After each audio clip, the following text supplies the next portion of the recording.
Hi Payal, how are you? Hi Parul, I'm good. How are you? I'm good. Payal, have you recently come across some literature wherein there has been some growing evidence in support of how the sporting success of a nation actually ends up driving the GDP numbers? What do you think about this?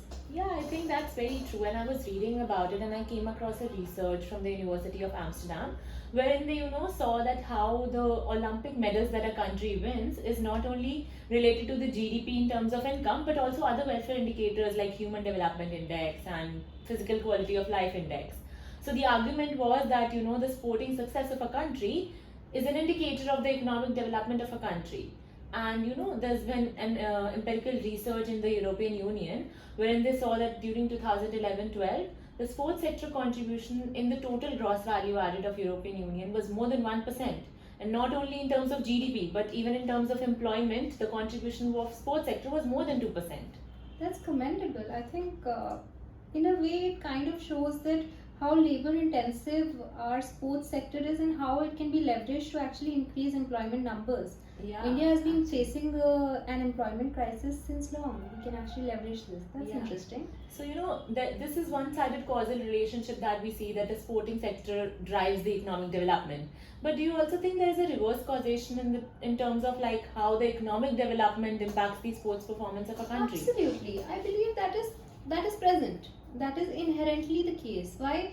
Because if you see, even a priori, without having any sort of data driven study, we can expect that a country that is more prosperous in terms of its GDP is more better able to allocate resources to make its population better in terms of their sporting abilities and to make them participate in Olympics, to train them better, to park in more resources towards those activities. Right. And this has been supported by empirical evidence as well. So there was a study on Rio Olympics 2016 by a few authors, Roses et al. And what they found was that the sporting success of a nation is actually being driven by the GDP numbers, the level of corruption. So, if the corruption is low in a nation, automatically the medal rankings of a country improve. So, they showed that in order to increase the performance in Olympics from average to good, the amount of GDP that has to expand is over 2.36%. Similarly, if you want to reach exemplary performance in terms of the medal rankings, you will have to increase your GDP by over 27%. And that was an empirical paper and that proved it using econometrics. So I think there has been enough evidence to support that claim as well. So cyclical relation is there for sure. And what do you think about India?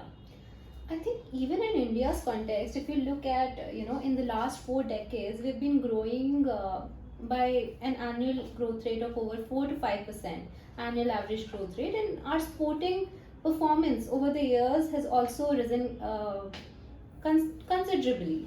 Yeah, in terms of our true. performance and participation also. So all of that is like a feedback that's taking place. So a strong correlation, I believe, rightly exists. Yeah, so that's interesting to see how sports and economic development are both correlated to each other and cause a causal relationship. Absolutely.